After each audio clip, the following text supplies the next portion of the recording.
Hello, hello, ladies and gentlemen. This is your girl Mitzi, and this is Mitzi. Let's think about it. Today we are thinking about mentoring boys. Yes, that is the thinker, and that is exactly what we will be thinking about today with Hugh. Thank you so much, Hugh, for coming on to my show, sharing your time and your perspective with me. I am excited. Let's just dive right in.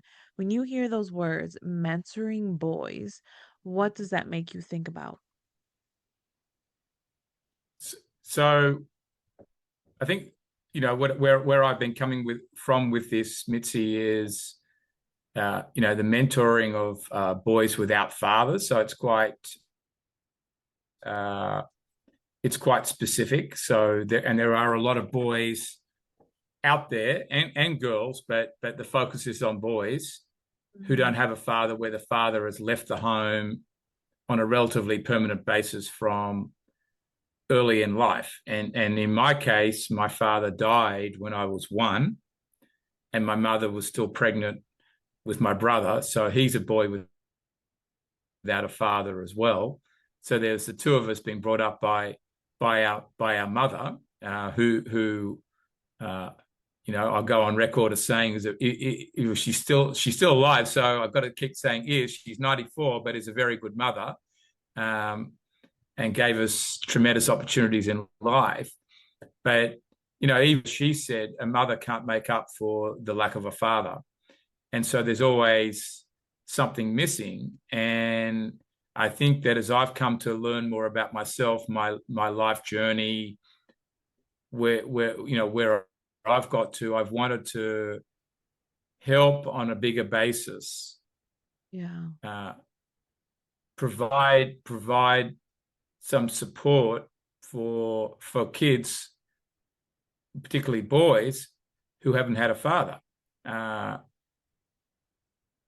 so that's how I've got to this place.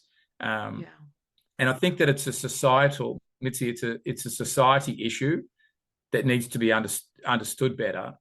That it that is. a boy without a father, and I think the issues are going to be stronger the earlier the father leaves the home. So for me, it's 1 year old. Um,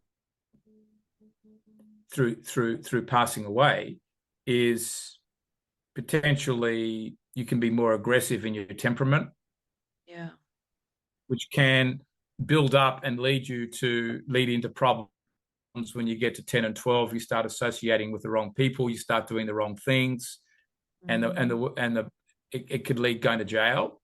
I think there's also, that didn't happen to me, but there's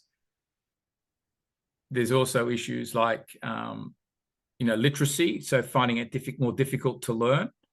So yes, I was that one. Um, one sort of social connectivity and being socially backward.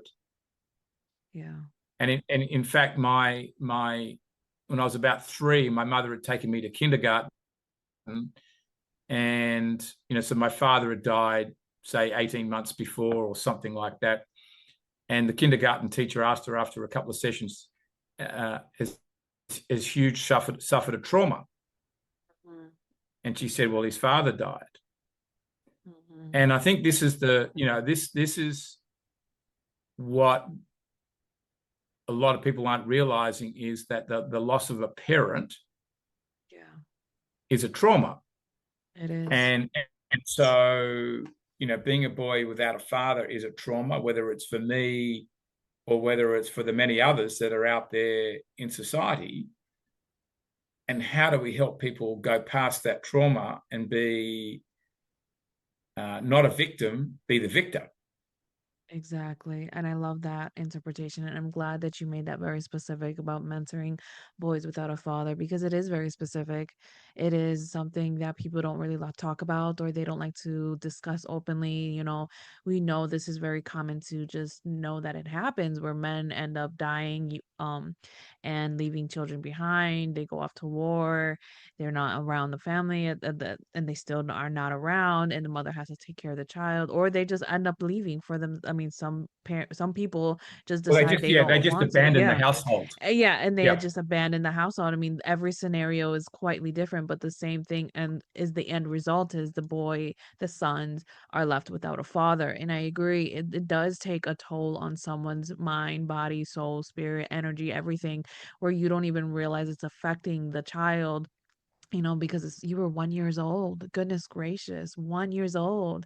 I mean, and your brother, he was still in the womb. He had no idea. You know what I mean? And that, No. and the fact that your body naturally took a toll from that missing piece of your DNA, it knew automatically without it consciously knowing. You know what I mean? So that right there is so surprising and so amazing that you were able to recognize it. The teacher was able to recognize it. Your mother was able to, understand what was really going on because of that missing piece of the equation. And I don't think a lot of mothers or parents in general understand how important it is to have a two-home household, or to even have both parents that are actively engaged in a son's life. Because like you said earlier, a mother can only take their son so far, but without that other piece, you truly miss context that helps develop your character as a growing baby, toddler, you know what I mean, individual.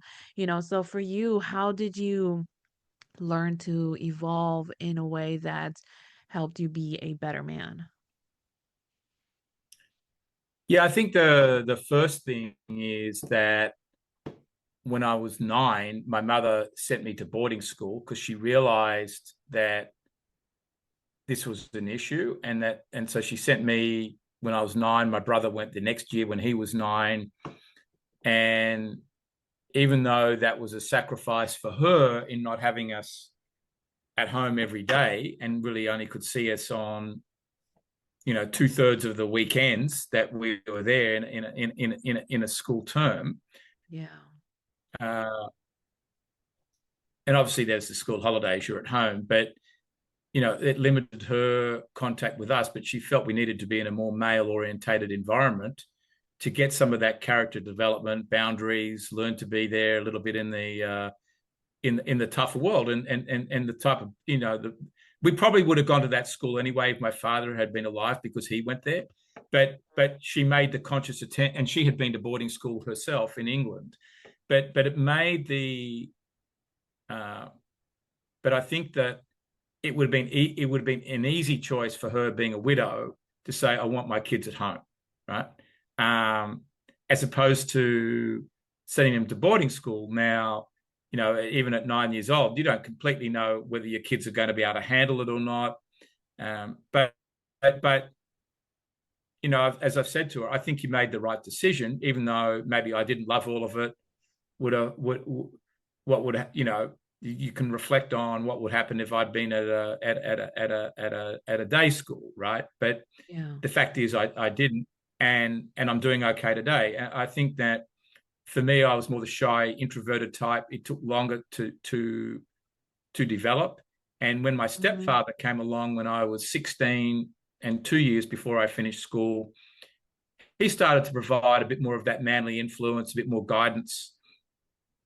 And he and the day I left the boarding school at 17, so I was a year young for the year. I could have repeated a year.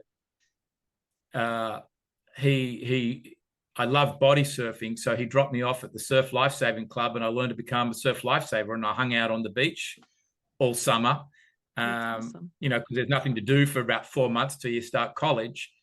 I did that, and then I'm amongst, almost amongst men. There are guys there that are 25, whatever. So I think you're learning from that. So it's it was an evolutionary process for me, but always slow. Then you go to work and you start fairly male dominated environment in the accountancy world that I started in. Still, you start to I just started to learn, and I think I always had a natural instinct inside me that guided me, but probably come the circle to my early 30s, I went on more of a self-awareness journey and started to discuss, wanted to learn more about who I was, what was my role on earth, Yeah. and I got asked questions about my life purpose.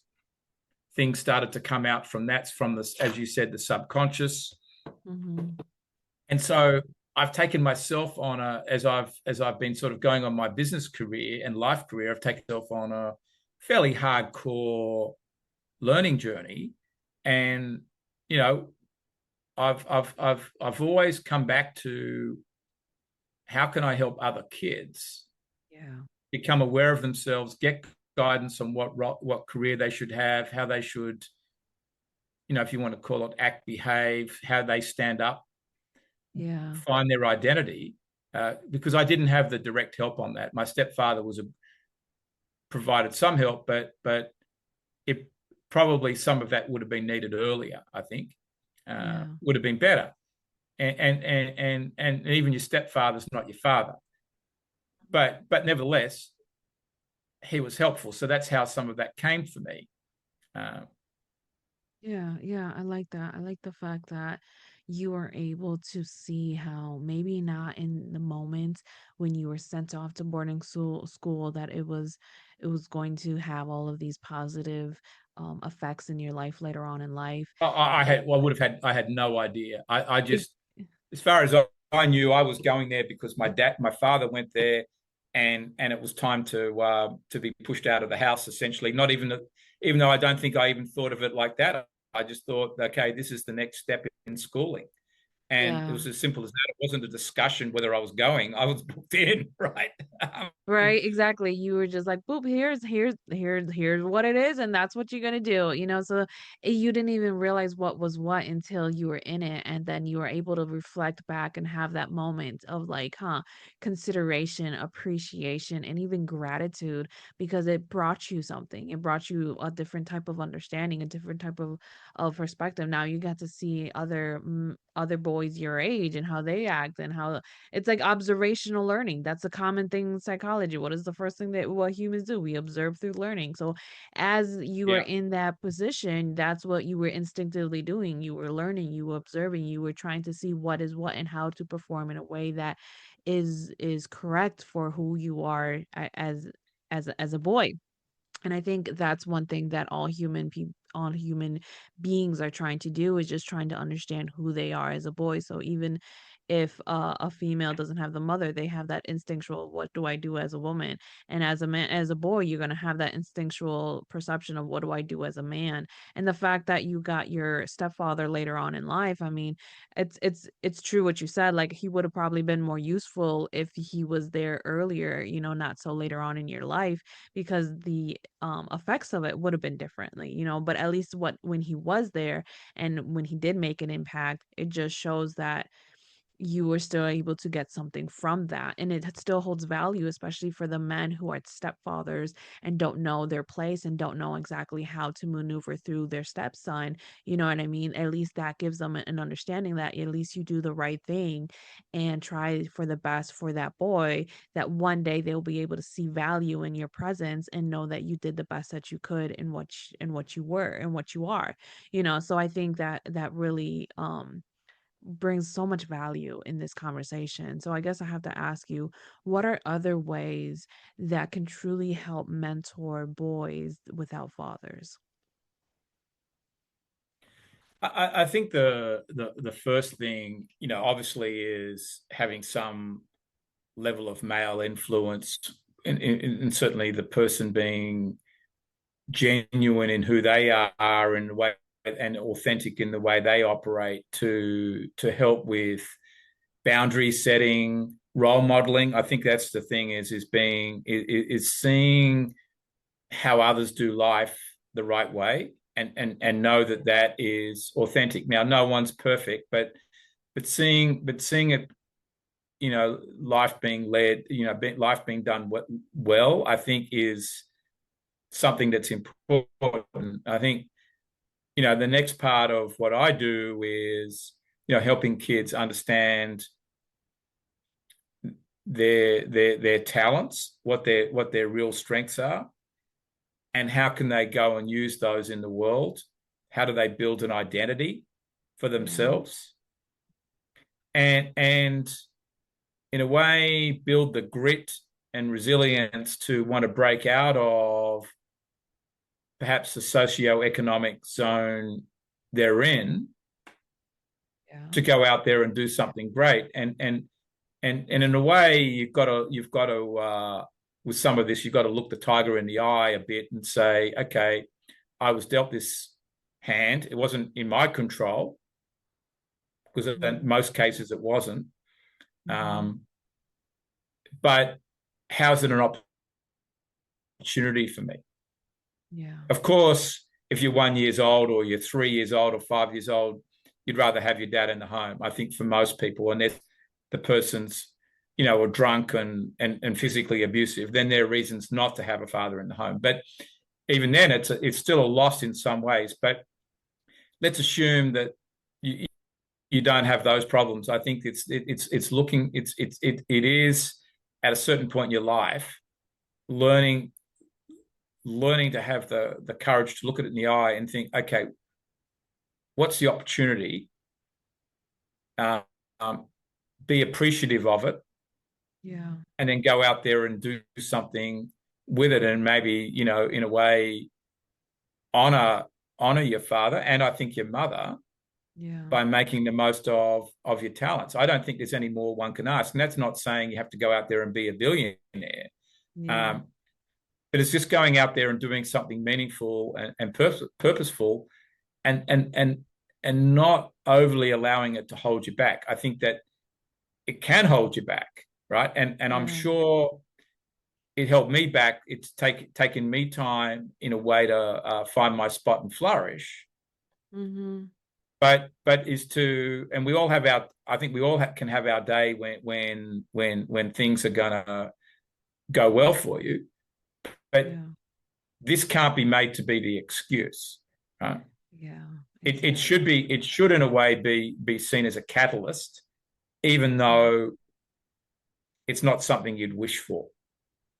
Yeah, exactly. Exactly. I know exactly what you mean. Like it just because it's a card that you were dealt and you have no control of it doesn't mean that you use that card to keep you as a victim, to keep you from moving forward, to stepping into the status quo of, oh, this will be your now new demise because this is the hand that you were dealt. And since now your hand is dealt this where you don't have a father, well, now we expect you to fall into drugs, deal drugs, go into jail, abuse women, misuse you know what I mean? The list can go on and on and on, but at the end of the day, it's about stepping up and not allowing that to identify you in the negative spectrum, but allow that to build you up and use that as a stepping stone to be more than what you could possibly know, because you don't have a canvas to look back on or to remember or hold on to as like your footprint. You are basically making your own canvas of what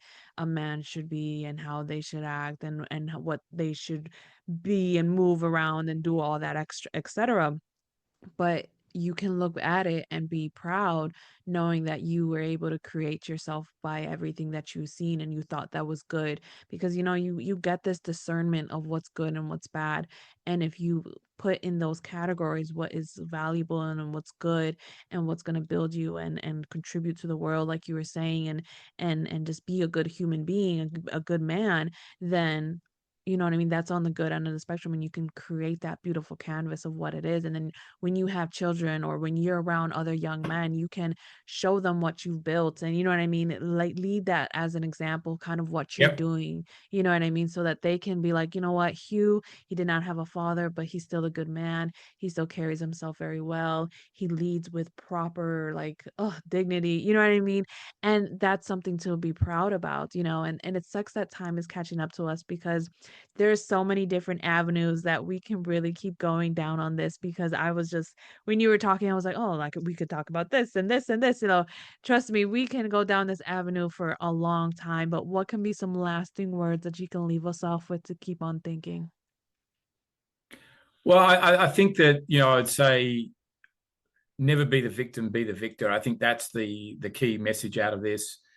And I think for every kid out there, and let's, and today we're focusing on the boys, but I don't think the girls should be ignored either. And it's not my intention to ignore girls, but I don't have that same experience. I think the impact's different for a girl without a father or without a mother than it is for a boy. But I think yeah, what I want to do is help then everybody have a dream big, and then you can start small and finish big, and get in touch with your identity, and Yeah. learn as much as you can about yourself to flourish.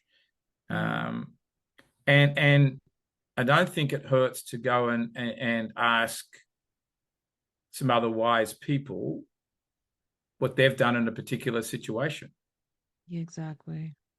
because as a boy without a father, you generally are not going to have got that person in the home to ask. There hasn't been someone there setting boundaries. So I think that's one of the issues. Yeah, And you haven't seen any exactly. role modeling going on, good or bad, right? Um, Exactly. so that Yeah, that'd be that'd be a lot of the message, I think. yeah, I think that holds true value because if you, like from the beginning, you said, don't use that as a victim, you be a victor. That's great. And then to ask those questions and seek that wisdom, seek that understanding, seek those boundaries because even in a young person, child, and a baby, they have this instinctual understanding of boundaries in one way or another. Like, oh, they learn, oh, it's too hot, don't touch it. Oh, I'm gonna trip. Don't go over there. Oh, that's gonna burn me. You know what I mean? Little things you pick up on right away. So when you grow up, why not just continue that spirit? Why not just ask people that you already have observed and seen that they have good characteristics, and find out those questions, seek that wisdom because if you seek it, then you'll find it, and it only truly shows that you want to be a better person. And everybody, in one way or another, has that desire, knowing that there's something that's missing out of them. And because there's a lot of people that don't have two parents anymore, you know what I mean? There's a lot of No, things that are going on. this issue's big. There'd be probably half the kids out there, in America, Yeah. statistically, and there's a lot of research that's been done on the whole area of boys without fathers, and there's a big number, and it's a big contributor to um, a lot of the society issues we have. I'm very much about empowerment, economic empowerment, and I think that this is falls in that bucket. And Okay. and and but a big part of getting yourself to the next level, or what I would call laddering up, Mhm. uh, is learning about who you are, and to be honest, you've got to face your biggest challenge, um, and or roadblock, and that is going to be psychological, and that is going to come back to uh, your early part of your life. And probably that's true even for two parent uh, Yeah. households as well. We've all Yeah. got something, Yeah. and you've got to go and take it on. And Yeah. once you can get past that and put it in its right place, then you Mhm. can move forward. And in a way, that's resolving the trauma. And it's just the fact is the trauma is pretty big when you don't have a dad. When you don't have a dad, Yeah. Absolutely. And the that trauma, doesn't like, mean that it's, as I said, it doesn't mean it's an excuse, right? mhm. Um, but it's there and it needs to be dealt with. Exactly. So yeah, and that's why this conversation holds so much value because we are bringing awareness, we're bringing this conversation out into the world so that people can really consider, their effects, their position, their power, their understanding, and how their parents or their how they grew up, how they affected them, you know what I mean? Because everyone, like you said earlier, has a little bit of trauma. Trauma is not exempt for nobody, you know what I mean? Doesn't matter where you live, doesn't matter what you look like, doesn't matter how high, how tall, doesn't matter. trauma's coming for you one way or another. So it really is something that we have to continue to move forward, because as we move forward, we don't allow that trauma to keep us holding back. You know what I mean? We learn how to walk with it, we learn how to Yeah. build with it, we learn how to move with it.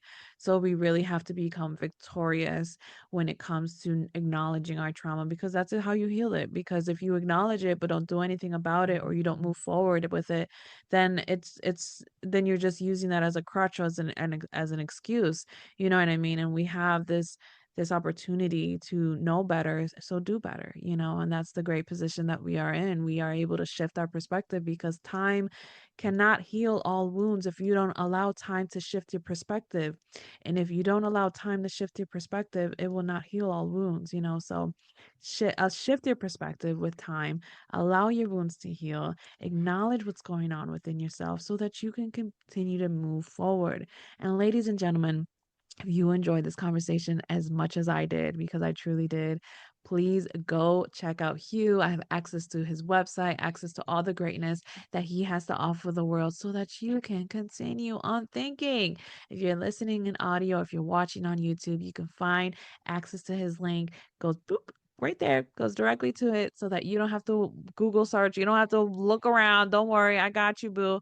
We're going to make this easy so that you can continue on thinking. So, with that being said,